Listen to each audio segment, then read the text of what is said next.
विद्यार्थी मित्रांनो नमस्कार. मागच्या तासिकेत आपण विभाज्य आणि विभाजक याविषयी माहिती घेतली.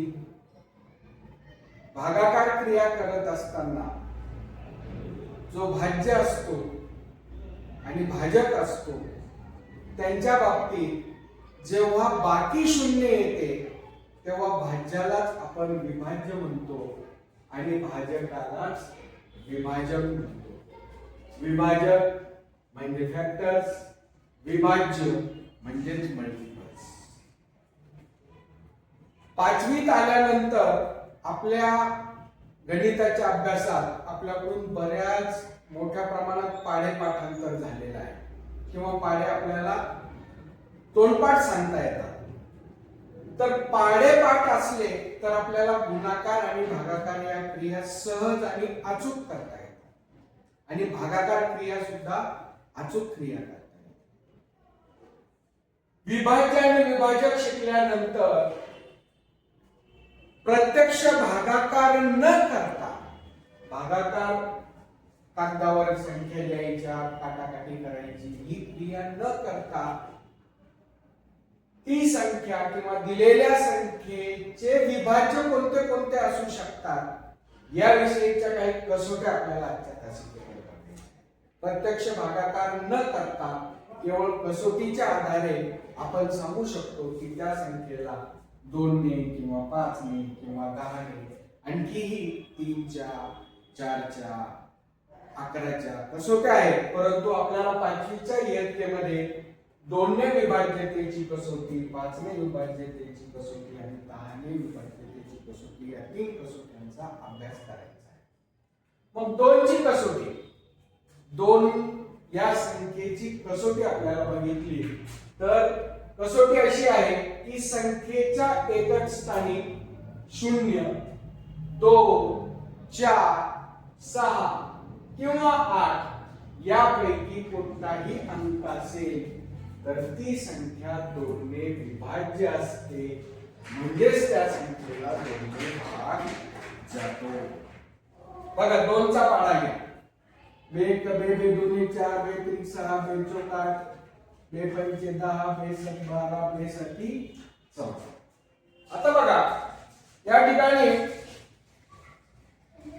2 4 6 8 हे अंक तर आहेत, परंतु 2 अंकी संख्यांमध्ये 2 8 16 2 9 18 2 10 20 22 24 26 एकक स्थानी किंवा एकक स्थानच्या अंकांचा जर विचार केला तर 0 2 4 6 8 0 2 4 6 8 यापैकीच अंक आहेत. म्हणजेच हा भागाकार प्रत्यक्ष न करता केवळ एकक स्थानचे अंक बघायचे आणि त्या स्थानावर जर 0 असेल एकक स्थानावर किंवा 2 असेल किंवा 4 असेल किंवा 6 असेल किंवा 8 असेल तर त्या संख्येला 2 ने निश्चित भाग जातो, म्हणजेच त्या संख्या 2 ने विभाज्य असतात.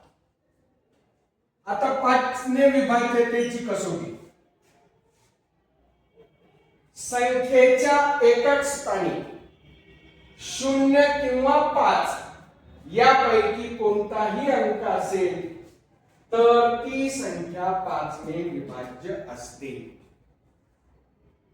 मग कोणत्या स्थानच्या अंकांचा विचार करायचा? बघा 5 चा पाढा. 5 1 5 5 2 10 5 3 15 5 24 5 5 25 5 7 30 5 7 35 5 8 40 5 9 45 5 10 50. बघा या संख्येच्या एकक स्थानचे अंक 0 5 0 5 0 5 0 5. लक्षात येत आहे तुमच्या? एकक स्थानी फक्त 0 किंवा 5 या 2 अंकापैकी एक अंक असेल तरच त्या संख्येला 5 ने निश्चित भाग जातो, म्हणजेच त्या संख्या 5 ने विभाज्य असतात. Any number with 5 or 0 in the units place is a multiple of 5 or is divisible by 5. समजा 38 ही संख्या आहे. या संख्येचे एकक स्थानी किती आहे? 8. भागाकार करून बघा प्रत्यक्ष. की इथं बाकी काही ना काही शिल्लक राहणार उरणार, म्हणजेच या संख्येला 5 ने निषेध भाग जात नाही, म्हणजेच ही संख्या 5 ची विभाज्य नाही. प्रत्यक्ष भागाकार न करता फक्त एकक स्थानी अंक बघायचा, तो जर 0 असेल किंवा 5 असेल तर डोळे झाकून सांगायचं की ही संख्या 5 ची विभाज्य आहे किंवा त्या संख्येला 5 ने निषेध भाग जातो. त्यानंतर 10 ने विभाज्यतेची कसोटी. संख्येचं एकक स्थान बघायचं फक्त, ती संख्या कितीही लहान असो कितीही मोठी असो, एकक दशक शतक इकडचे कोणतेही अंक न बघता फक्त एकक स्थानचा अंक बघायचा आहे आपल्याला. 10च्या कसोटीमध्ये सुद्धा, 5च्या कसोटीमध्ये सुद्धा आणि 2च्या कसोटीमध्ये सुद्धा. म्हणजे दुसऱ्या स्थानी कोणतेही अंक असू द्या किंवा ती संख्या कितीही मोठी असू द्या, फक्त एकक स्थानी अंक बघायचा. जर एकक स्थानी 0 असेल तर ती संख्या 10 ने विभाज्य असते. Any number that has 0 in the units place is a multiple of 10. म्हणजे ती संख्या 10 ने विभाज्य असते. बघा 10, 20, 30, 40, 50, 60. आता 65 संख्या, या संख्येच्या एकक स्थानी किती आहे? 5. या संख्येच्या एकक स्थानी किती आहे? 5. म्हणजे एकक स्थानी 0 आहे का? म्हणजे या संख्येला 10 ने निषेध भाग जाईल का? बघा 65 भागिले 10, 10 ने 65 ला 6 चा भाग जाईल, 60. बाकी किती आली? 5. निषेध भाग गेला का? म्हणजे ही संख्या 10 ने विभाज्य आहे का?